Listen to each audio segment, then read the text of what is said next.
Magandang tanghali po sa inyong lahat, mga boss. Ito po, may bagong dating po tayo ditong unit, DAP 430, no? Sa pagmamay-ari po ni Sir Honorable Mayor Alex Romel Velarde Romano ng Lupao, Nueva Ecija po, ano? Shout out po kay Mayor. So thank you po sa patuloy po na pagtangkilik sa ating serbisyo. So ito po guys, nag-request po ang kanyang driver na si Kuya Boyet po, ano, Tinyo. So nagpalagay po siya ng kabisyo, yung trompa, no, air horn. So dalawa po yan, left and right. Yan po. So ito po yung isa. Okay, so dalawa po yan. So nagpakabit po siya sa akin ng module, ano, horn module po. So ito po yun. So mayroon po yung 12 tones, ano, 12 channel. So galing po ito kay Kabisyo, no? So shout out po kay Kabisyo, no? Certified Kabisyo po. So sa kanya po galing yan. So bilang manggagawa po, electrician, so inadapt po natin yung unit.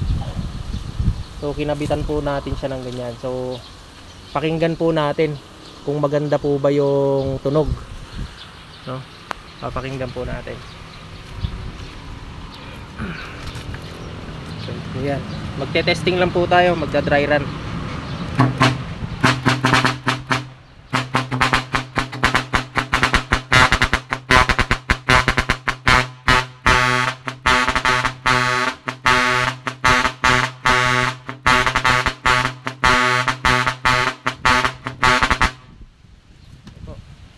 Mayor, narinig nyo po ba yung tunog po ng truck po ninyo?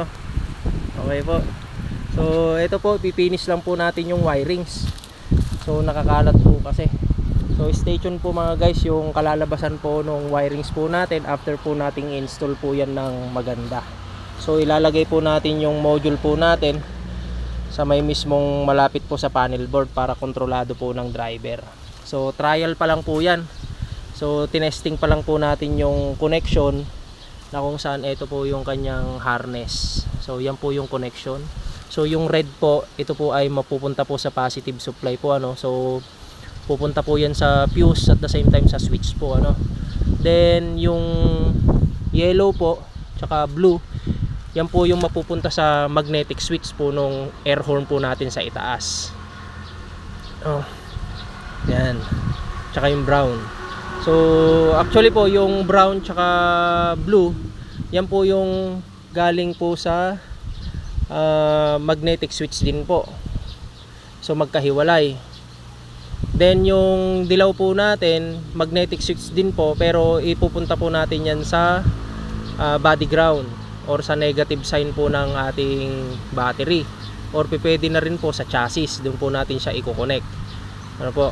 So ang magti-trigger po dyan na magbibigay po ng supply ay pag nilagyan mo po ng supply or positive yung ating pong red wire. So ito po yung pupunta sa switch, and then yung ating pong module, siya naman po yung magbibigay ng signal or ng supply papunta po rito sa blue and brown.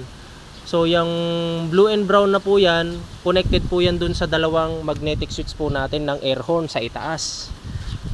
So ganoon po yan. So si module po, ang trabaho po niya, siya po yung magbibigay ng supply, no, na naaayon po sa kanyang module tone. So kung number 1 po, yun po yung kung ano po yung music or tones na designated po sa number 1, yun po yung ilalabas po niyang current or supply papunta po sa magnetic switch natin, na siya pong itutunog nung dihangin po nating busina. Ano po? So ganun po ang setup po niyan. So stay tuned po mga ma'am and sir sa kalalabasan po, no, ng final ng ating gawain sa araw po na ito. Okay po, thank you for watching.